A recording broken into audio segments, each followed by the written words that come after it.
Good afternoon, my people. This is your girl Mashallah Gist TV. I am here again with another gist.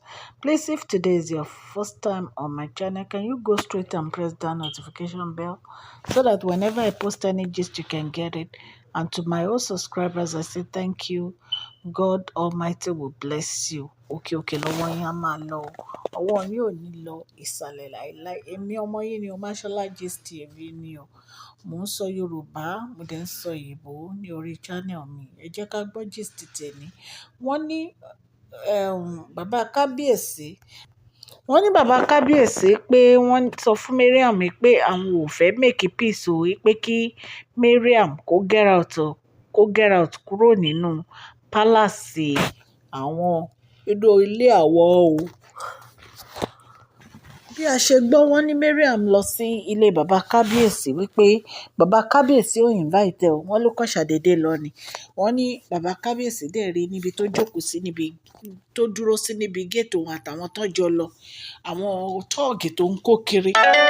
Wọ́n ní bàbá Kábíyèsí sọ fún yín pé àwọn ò fẹ́ rí ní ẹnu ọ̀nà wọn, pé kó kúrò níbi ẹnu ọ̀nà wọn kó máa lọ, báwo fẹ́ rí.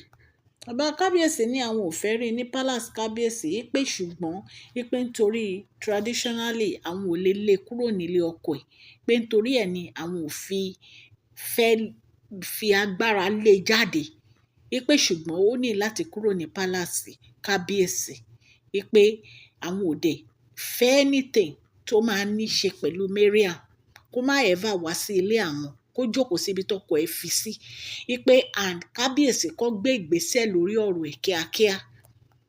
Ẹ gbọ́ nígbà tí mo ṣe gist tàná pé àwọn ẹ̀gbọ́n Kábíyèsí wọ́n gba mọ́tò lọ́wọ́ Mariam. Ṣé ẹ rántí pé mo ṣe gist yẹn? Wọ́n ní ẹ mọ̀ pé wọ́n gba mọ́tò lọ́wọ́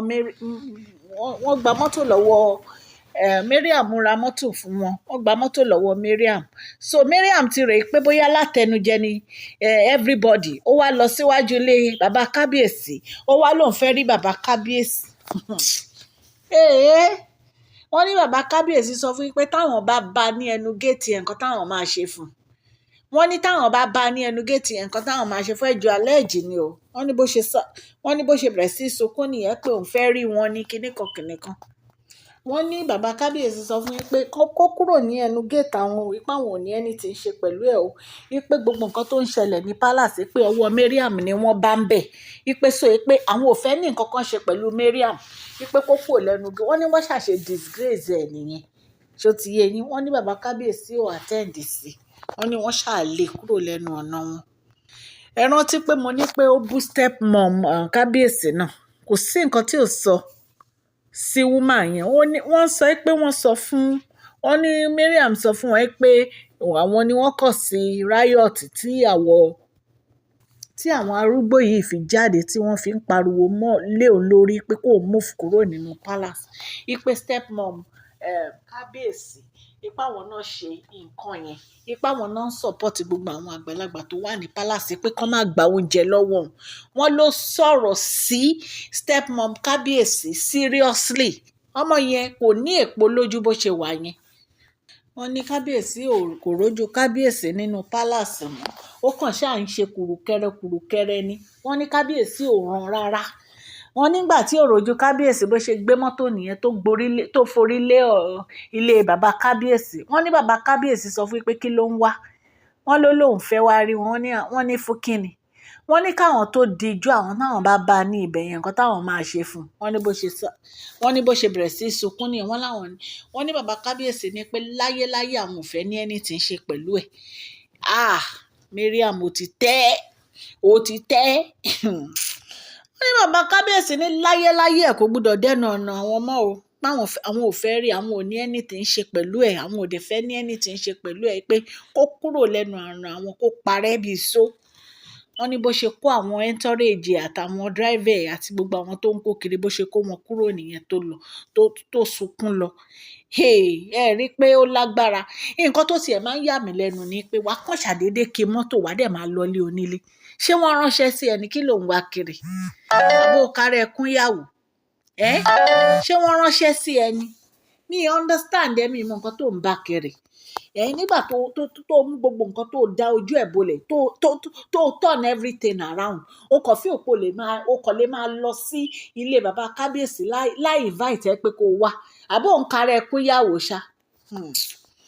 Ẹ̀yin èèyàn wa ẹ jẹ́ ká máa gbọ́ gist lọ jàre.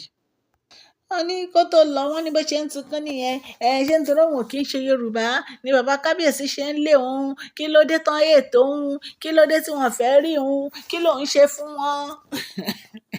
Ní bó ṣe bẹ̀rẹ̀ sí sọ̀rọ̀ Ashley nìyẹn wípé gbogbo nǹkan tí Ashley ṣe ní palace wọn ò sọ nǹkan kan pa Ashley o nǹkan tó ń bá ti wá ṣe ni wọ́n á máa rojọ́ ni wọ́n á máa pariwo mọ́ òun ni wọ́n á máa nàka ìbànújẹ́ sóun ni wọ́n á máa lóun èèyàn burúkú.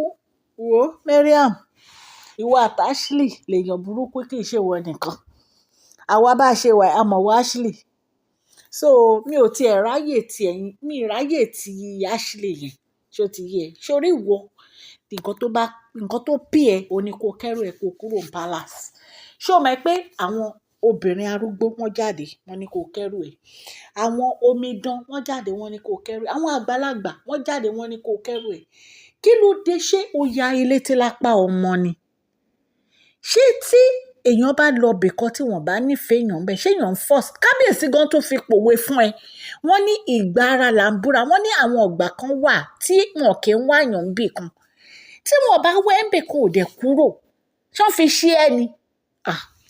Ẹ̀yin èèyàn lé ẹ wò nǹkan tá a rí nìyẹn tá a ní ká mú wá fún yín gist tèmi nìyẹn wọ́n ní bí bàbá kábíyèsí ṣe lé nìyẹn wọ́n ní bó ṣe kẹ́sẹ̀ tó kúrò ní ilé wọn nìyẹn tá a bá tún gbọ́ gist mi a tún máa mú wá fún yín ọlọ́run á wà pẹ̀lú yín oorun re la máa sùn o bọ̀ ká tó sùn máa ṣì post another gist fún yín tó ń gbóná fẹlifẹli ẹ̀yin èèyàn lé bẹ́ẹ̀ ṣe ń subscribe ten like ọlọ́run á bá mi gbọ́wọ́ yín sókè ẹ̀yin tẹ́ bá ti subscribe ẹ subscribe o so that ẹ máa lè máa rí gist o èmi ọmọ yín náà ni o Mashola Gist TV God bless you.